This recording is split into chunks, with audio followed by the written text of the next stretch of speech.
J'ai longtemps travaillé sur Walter Benjamin, auquel j'ai consacré un livre qui est paru il y a quelques années aux éditions Chemin de Ronde. Et ce livre, pour moi, condense un peu tout ce qui m'a intéressé chez Benjamin. Or, c'était quelqu'un qui s'intéressait à une multiplicité de sujets, ce qui le rend assez difficile à saisir. Et c'est ce qui explique aussi qu'il intéresse des gens de catégories très différentes. C'est ainsi que, par exemple, les philosophes l'étudient, mais aussi les architectes s'inspirent de ses intuitions, les critiques littéraires, les historiens de l'art, bref, toutes sortes de catégories scientifiques viennent puiser dans son œuvre des points qui les intéressent. C'est dire que Benjamin était quelqu'un dont l'ambition intellectuelle et dont l'étendue des vues était très grand.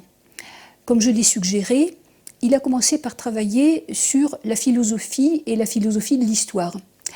Et ses premiers travaux ont porté sur la tragédie baroque allemande, le Trauerspiel, tel qu'il était envisagé à l'époque par très peu de gens. C'est-à-dire qu'il a exhumé un sujet auquel peu de gens s'intéressaient. Par la suite, il aurait pu faire une carrière universitaire, mais ses travaux étaient sans doute trop originaux, trop particuliers, si bien que sa thèse d'habilitation a été rejetée par l'université de Francfort. Ce fait, ce refus, a eu des conséquences importantes pour sa vie, dans la mesure où, dès lors, n'ayant pas accès à une carrière universitaire, ce qui d'ailleurs ne lui aurait peut-être pas convenu, il a été amené à vivre de façon extrêmement précaire, notamment en vendant des articles soit de critiques littéraires, soit de fiction, soit parfois d'autobiographie dans les journaux.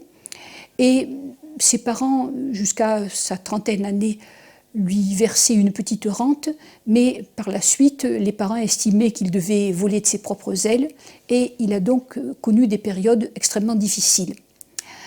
À partir de 1933, et à partir de l'accession de Hitler au pouvoir, les journaux et revues auxquels il collaborait lui ont fermé leurs portes pour deux raisons, à la fois parce qu'il était juif, en vertu des lois raciales, mais aussi parce qu'il avait un engagement du côté de la gauche, donc anti-nazi, et son frère Georg était d'ailleurs un militant du Parti communiste, et son frère a été assassiné à Mauthausen pendant la Seconde Guerre mondiale.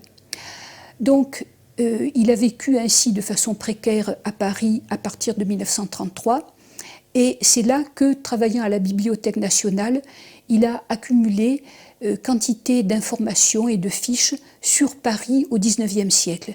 Et il préparait un grand ouvrage qui se serait intitulé « Livre des passages » ou encore « Paris, capitale du XIXe siècle ». Et ce livre, dont on ne peut que regretter la perte partielle, aurait été sans doute une véritable somme sur ce qu'était Paris, capitale du XIXe siècle.